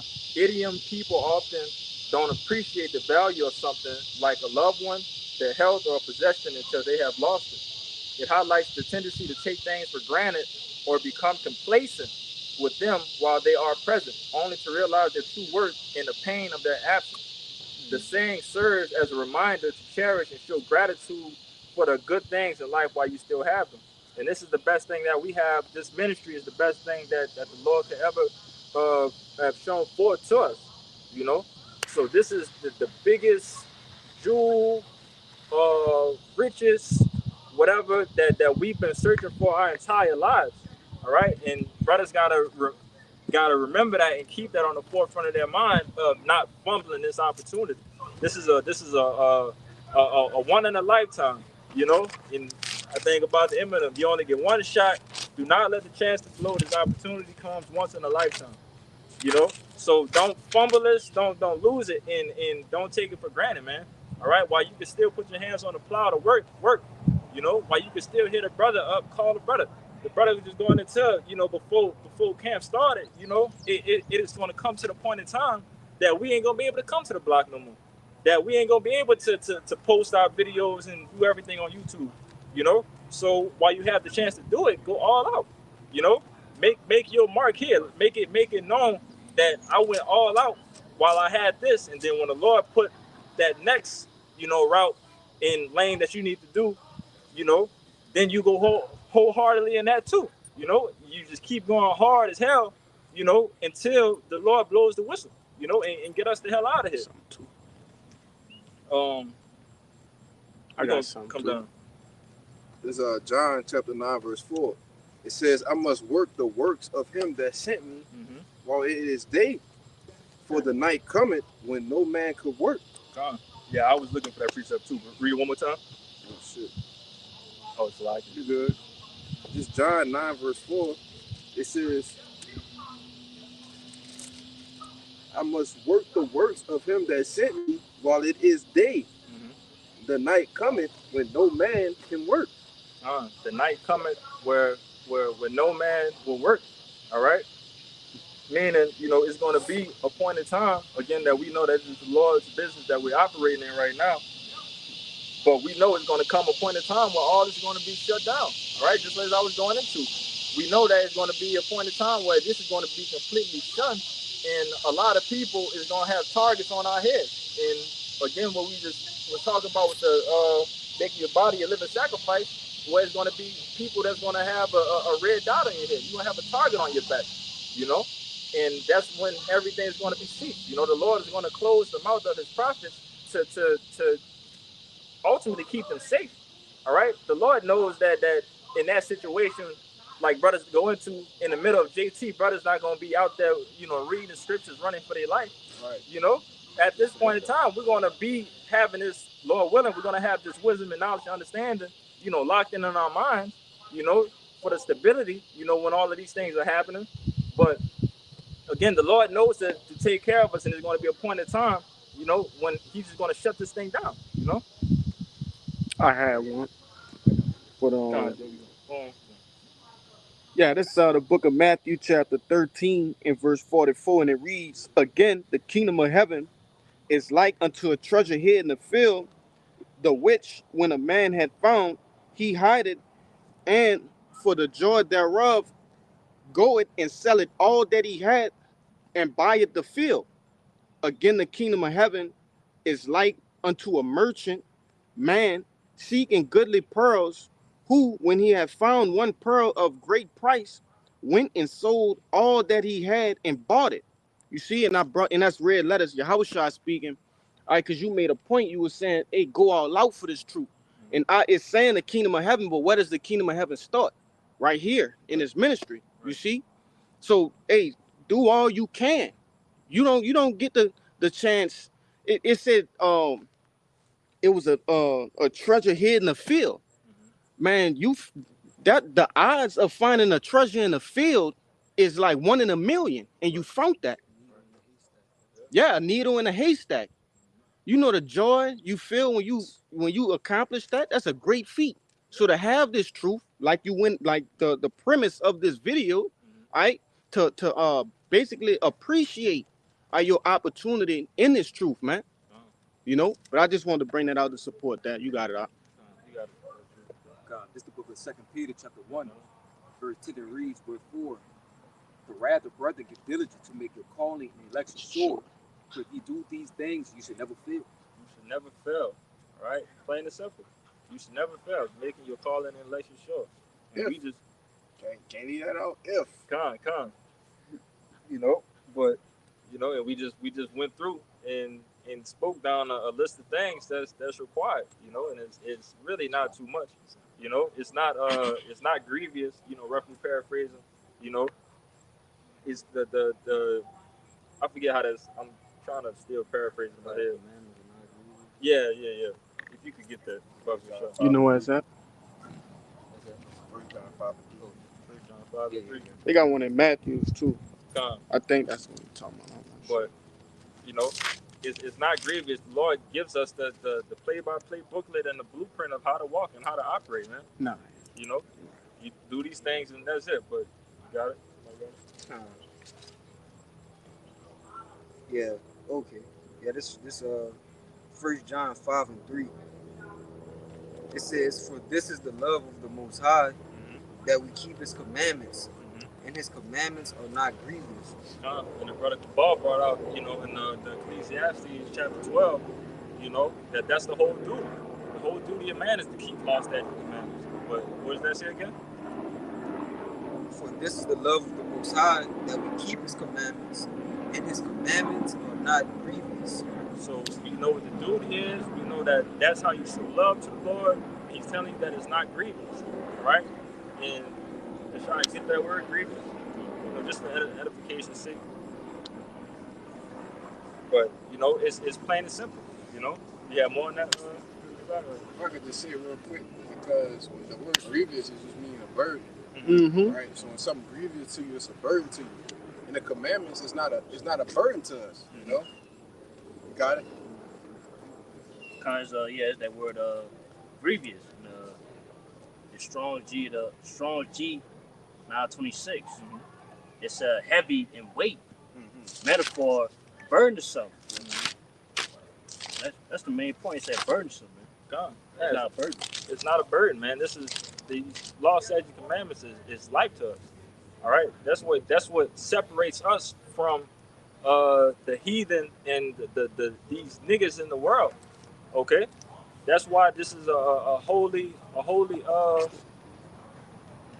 I can't think of the word, like, but just a holy congregation of the Lord. You know, God, you know, just the. I got more in that definition. God, go ahead. Subvert or stern. What's another for stern? Strict. Yeah. Like how people, other Jakes like say, oh, GMS too strict. Right. You know what I'm saying? Go ahead. Yeah. But Salaki, brother. go ahead.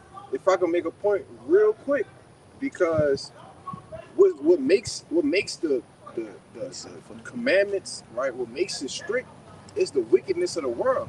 Yep. When you put everything that's good in the scriptures, it's easy. Righteousness is easy. Yeah. But when you're living in a world full of wickedness, that makes the righteousness hard. Because by default, if everybody on the earth that's dwelling in the earth has been rehearsing in wickedness, then by default, you going against the grain, which Right. makes it difficult. Yeah, definitely. You see, and that's why Jake think, oh man, the true hard, well, to keep the commandments to the best of our ability, you know, we still go off. But Jake just willingly just go off because it's hard to go against the grain, you know? And that's why I said James 4:4 to be a friendship with the world is enmity with the Lord. Yep. Yeah. Because the world is full of wickedness, man. And wickedness is an enemy of the Most High, you know? Yeah, Go ahead, bro. that's a beautiful point that you made. You know, going against the grain, because you got to think too. This is something that Jake pretty much came out the womb. You know, Yeah. sinning, Born into wickedness, bro. born into wickedness. You know, born sinners. You know, that was us coming to this truth.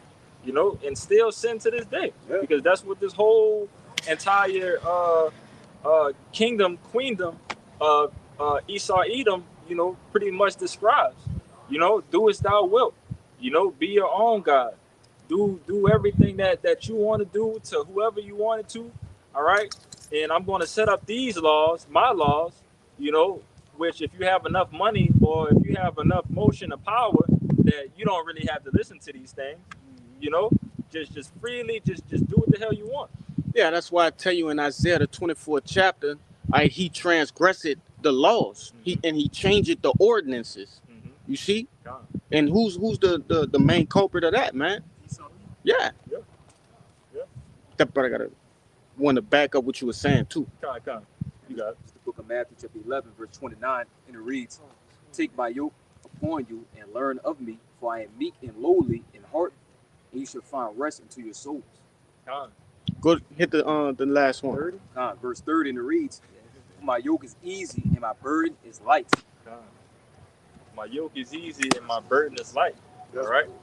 And this is again, brother could get that in Corinthians too, that basically the Lord will give you nothing that you can handle, that you can. I could speak on that. Yeah, go ahead. Now I just wanted to say because, hey, bro, we see each other twice out the week. All right.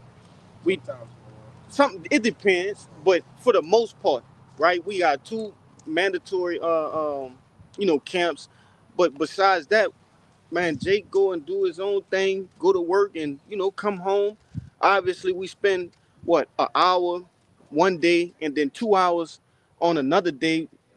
Bro, your time ain't, and then we at camp for what, like 3 hours? Man, you ain't really kind of burdened at all. That's why I say it's light, man. All of these things that we're learning and we're preaching about, these are things that promote life. So even on a whole nother sense, it's helping you. So it's really not even a burden at all. It's relief. It's relief. Yeah. This is what they call it, the therapeutical. Yeah. This is the therapy that we get to escape the world. You know, this little instance right here, brother, kind of I don't know if you said that. But What's that? This is the glimpse of the It's kingdom. the kingdom here, This is the right kingdom here. right here of the things that we are handling right now. It start here. Let me say that. That's what you said. It You know, starts here. It starts here. Okay, so again, us here having an opportunity to be around each other to do these things, like the brother said, it's not burdensome. All right, but then it's going to come until times where when you really going to have to exercise your faith, and when shit start to get crazy, Jake might get jammed up and might have to go sit down in jail behind us, and things like that. When more crazy matters start to happen, where it seemed like, all right, now this is some bullshit. All right, obviously you still gonna have to push through it, but again, this is a luxury that we have right now. Of another reason of not taking this shit for granted. You know, I got that from right there. kind of barbershop grab it. Kind of. No, so like what it is? First Corinthians verses. Yeah. Go ahead. Kind of. This 1 Corinthians 10 and 13, it says, You got something? there had no temptation taken you, but such as is common to man. But the Most High is faithful, who will not suffer you to be tempted above that ye are able, but will with the temptation also make a way to escape, that ye may be able to bear it. That you may be able to bear it. All right. So the Lord is not putting us in any type of situation that, if He's with you, if the Lord is with you, He's not doing anything for your destruction. All right. It's going to be for a lesson for you need to learn or something like that. But ultimately, again, He's always going to make a way out. All right. He's going to give you what you need to operate. And if He haven't given, what you needed at that point in time, He probably gave you another experience before time for you to know how to handle the situation. All right, which still falls in the boat of Him giving you what you need in a way out to capitalize on whatever situation that you may be in. He also give you brothers. Yeah. The brotherhood, man. God. So, Jake saying that, oh man, I can't keep up with y'all fellas and, different things of that nature, that's really a pass to go back into the world. God. You get what I'm saying? But that's Jake's problem. Jake always looking for a pass to go back in the fucking world, Just man up and say, look, I don't want to do this no more. Yeah, like a man. Just do it like a man. Jake be looking for excuses, be looking for the smallest little thing to just blow up, just to go back to the world, man. Go ahead, brother. It's ridiculous, man. Yeah, it's the coward's way out. Y'all brothers remember that on Call of Duty when you get knocked down, it asks you, would you like to take the coward's way out? And that's what Jake won't take the coward's way out, man. The burden not light, but you still got to work, because this is a corporation, it's a business. You see, this is your how about Shimmy Our Shy business. You ain't no laying on legs here, man.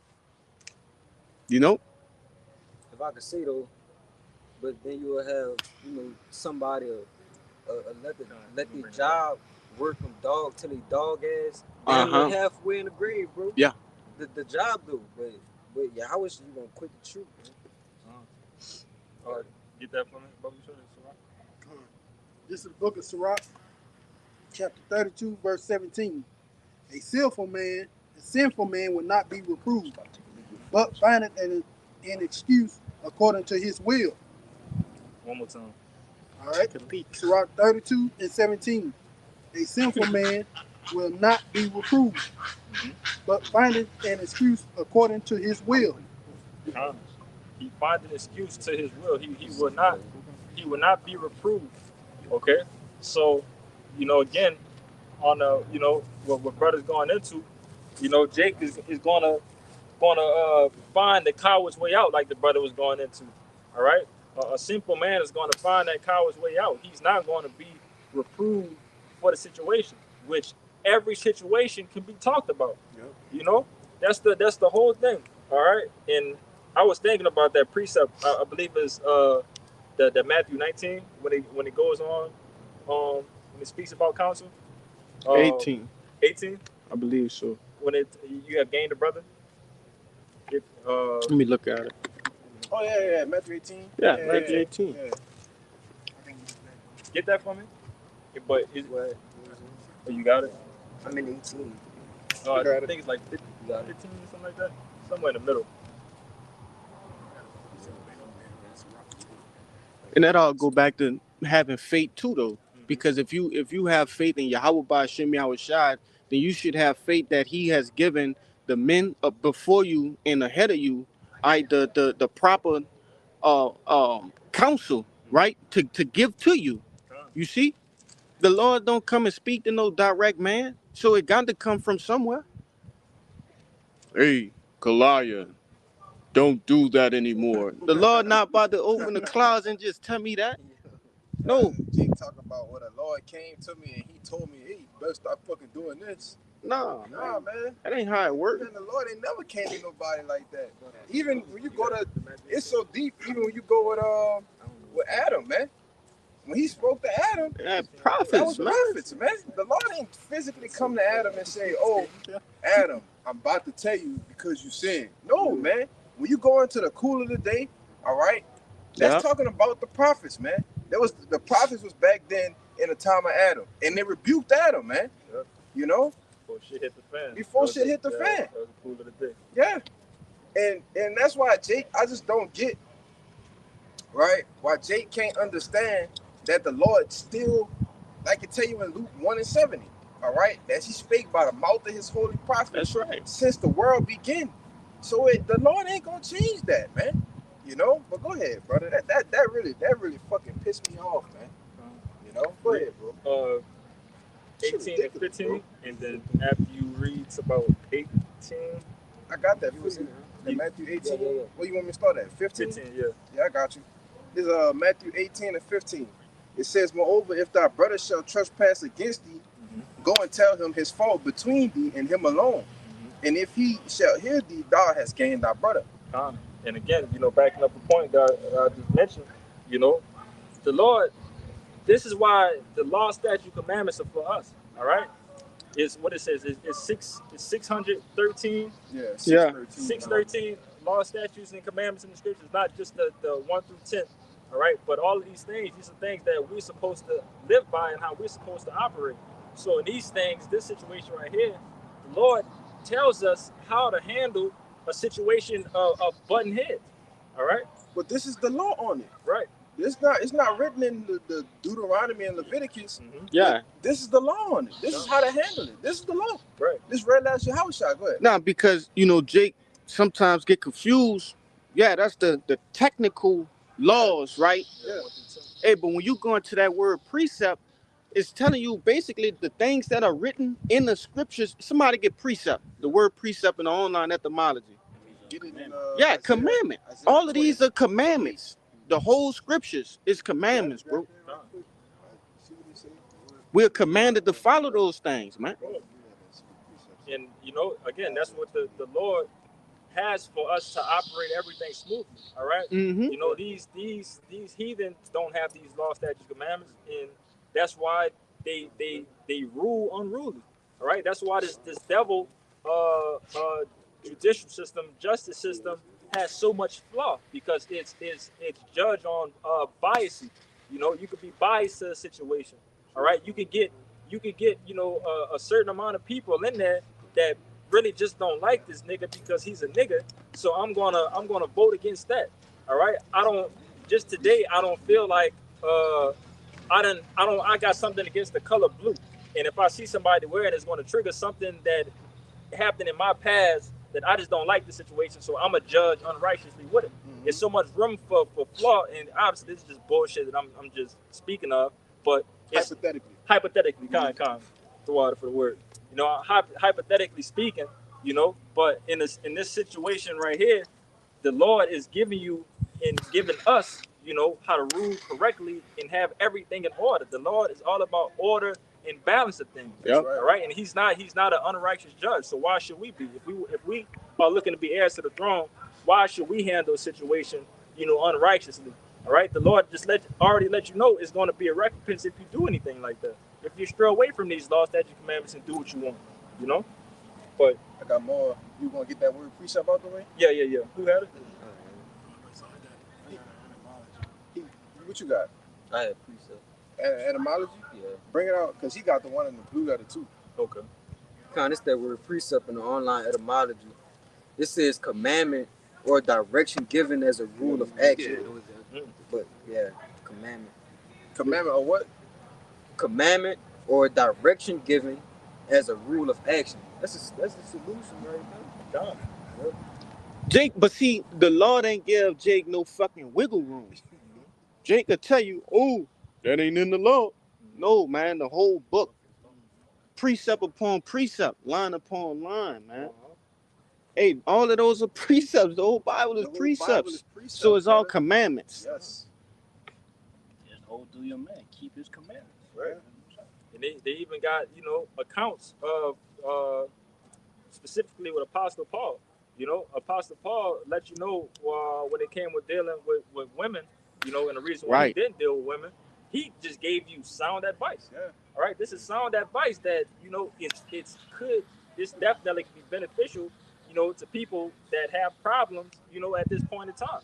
All right, but do you not have to deal with the situation? I mean, do I just tell you, is that the law to not deal with women? No, that's contrary of what the Lord told us to do. He told us to be fruitful and multiply, so therefore we have to deal with women. But it's still sound advice to keep you in line and work for your crown.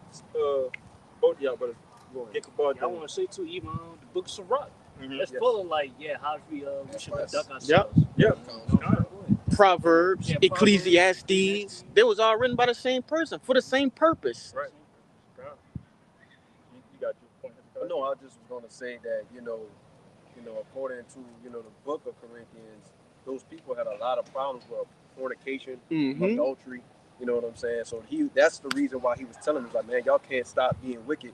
You need to not even deal with, such women, man. Because it's a season, right? It's a season for different things. All that advice that Paul gave, all that advice that's in the scriptures, it tell you that in Ecclesiastes. Come on, man. That to every purpose under the sun, it's a 3 and time 1. and it's a season, man. Right. You know, but you got it. I still got the rest of that. Yeah, we just gonna get into it. I was just, diverting to those situations That's spirit. Yeah. You know, just because it's not in the first 10, doesn't mean that you don't have to listen to it. It's not considered as a law, as the brother brought out with the definition of precept. But you got it, Michelle. It's back in Matthew 18, verse 16. It says, "But if you will not hear thee, then take with thee 1 or 2 more, that in the mouth of 2 or 3 witnesses every word may be established. And if he shall neglect to hear them, tell it unto the church. But if he neglect to hear the church, then let him be to thee as an heathen man and a publican."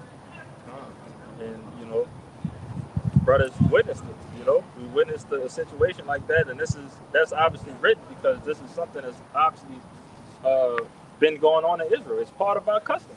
All right, so it's been men that go against the grain when it comes to certain counsel of things, and it just gave you either this going to happen or that's going to happen. Either you're going to gain a brother who's going to have the understanding and he's going to keep on going, and brother's not going to hold that over your head. We're going to just expect you to work and better yourself and, not dwell on that situation, or you're going to go out as a nigga, and pretty much have the Lord not going to really want no type of dealings with you.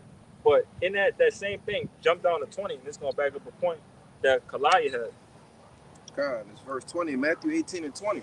It says, "For what 2 or 3 are gathered together in my name, there am I in the midst of them." There am I in the midst of them. So in that sense right there, and the brothers, mentioned it as well, that you don't believe, that the men that's in front of you is sent from the Lord. All right. That's basically you knocking the Lord by not believing in what these men are telling you. If we sit here trying to give you sound counsel about something and you don't want to hear these things, you don't want to sit down and talk to these things, that means you obviously don't believe anything that you've been reading about overall.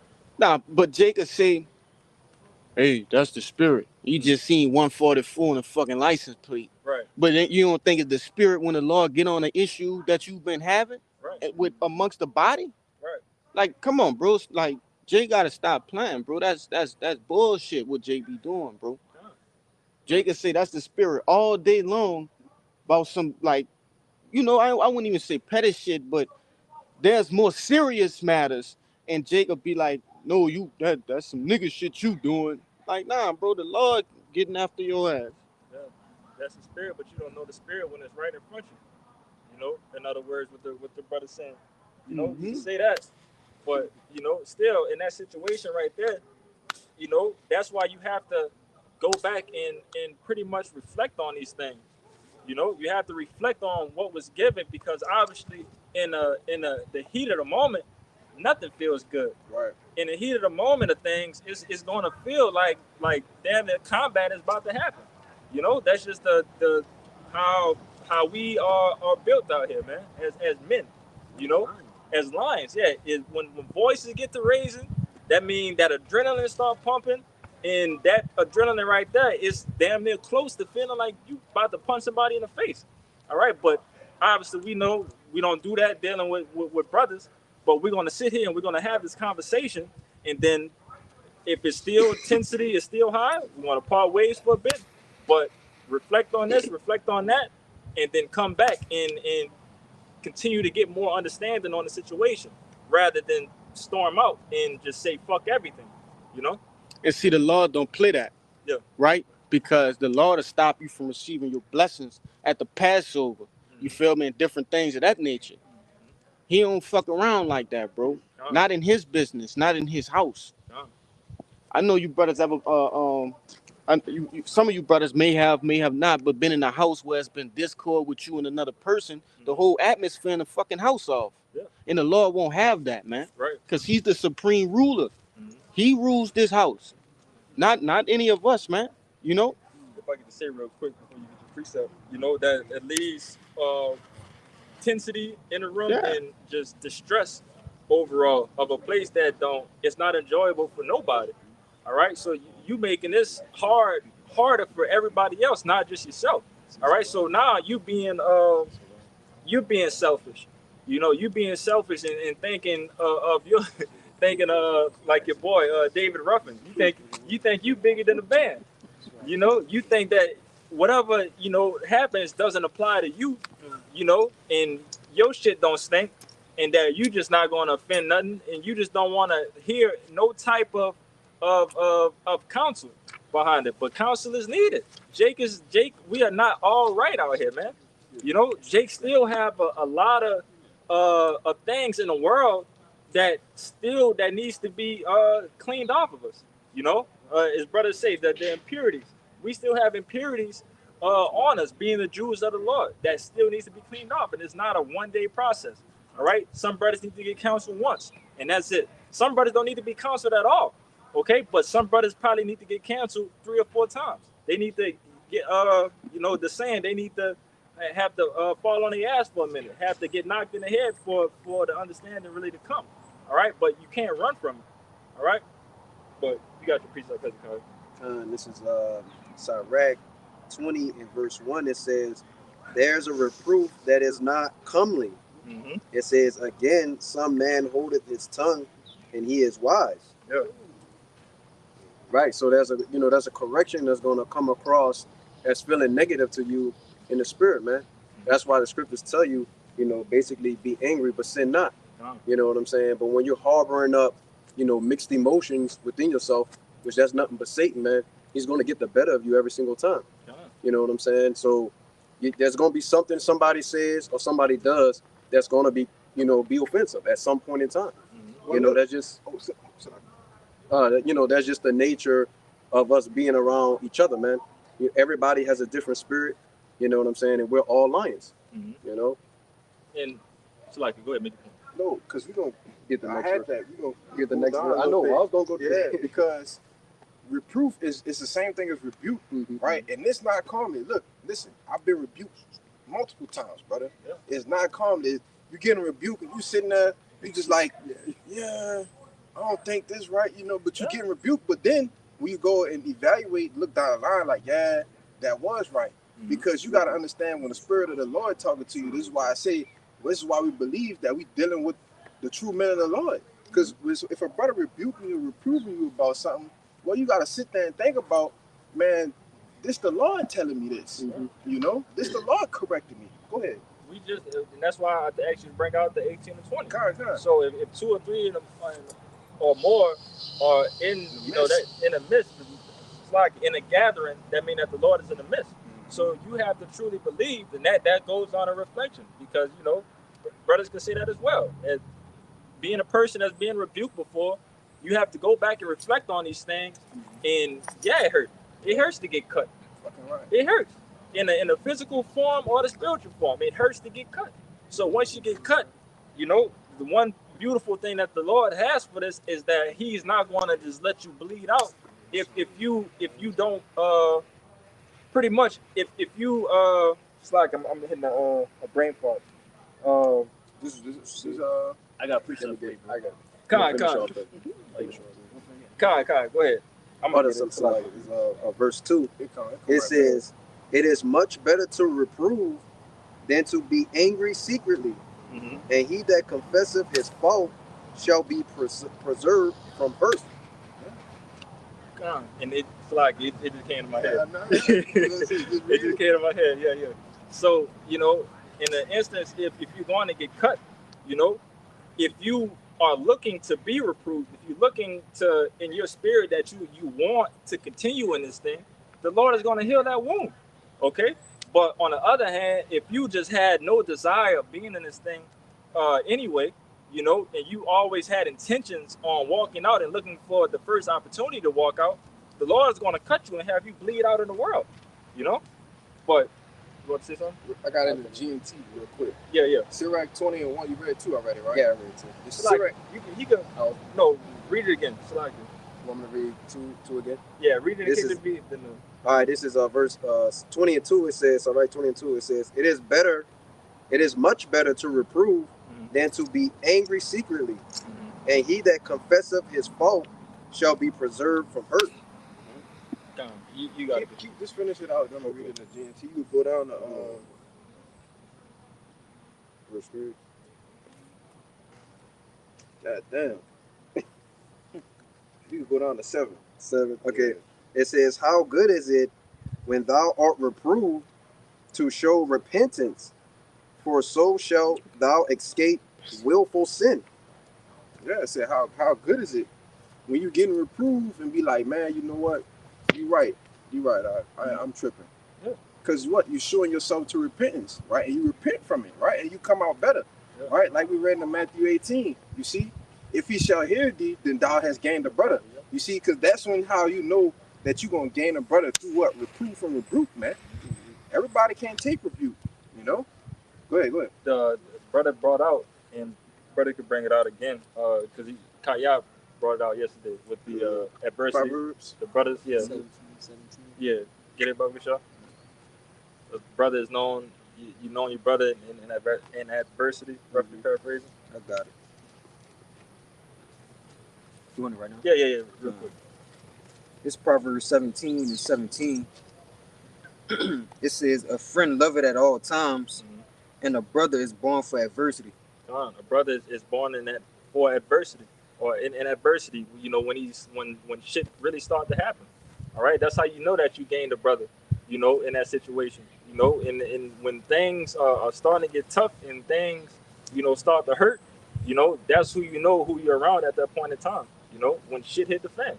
When shit hit the fan and it's something that you have to deal with, that's the true character of a person really comes out. You know how they're going to handle, you know, situations. You know, either they're going to tuck tail or they're going to, you know, take they lick and build off of that. You know. And you see, if I could say, you see situations like that, you know, in the world with niggas too.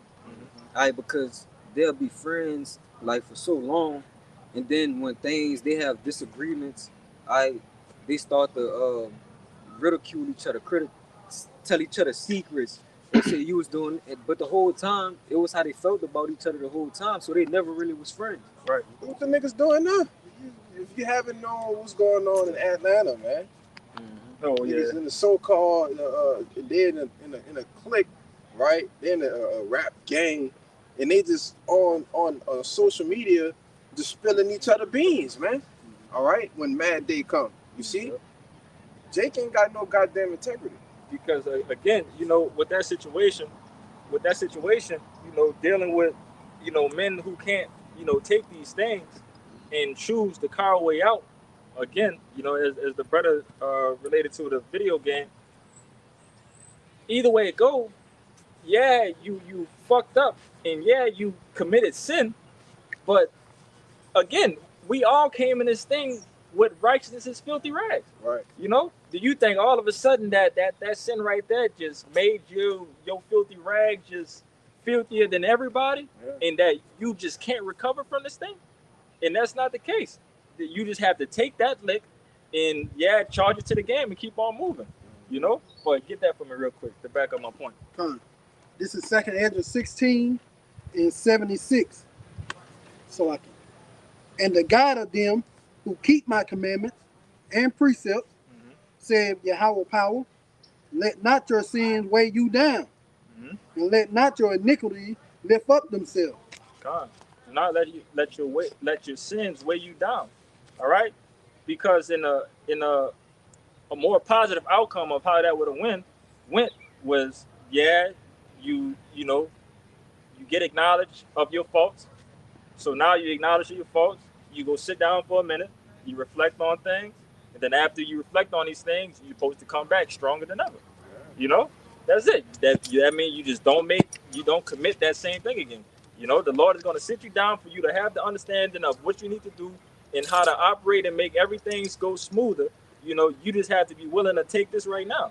But that being said, if you're not willing to take just this alone, shows that you're not ready for more extreme things.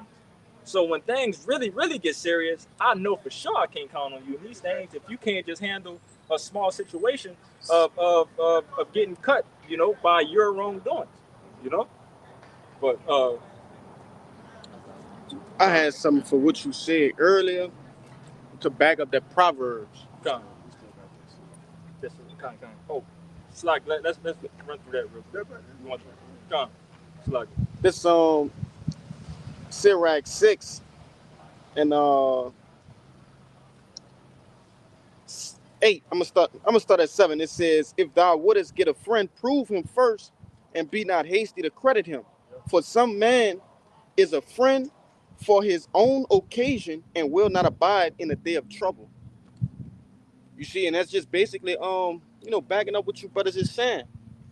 Ultimately, we go through these different endeavors for the Lord to prove us. That's him proving us. All right. And he really knocking out 2 birds with 1 stone, because then we're seeing who can stand in the flames, right? He killing 2 birds with 1 stone. Yeah. You see, but it said that last part, it said, for some man is a friend for his own occasion and will not abide in the day of trouble.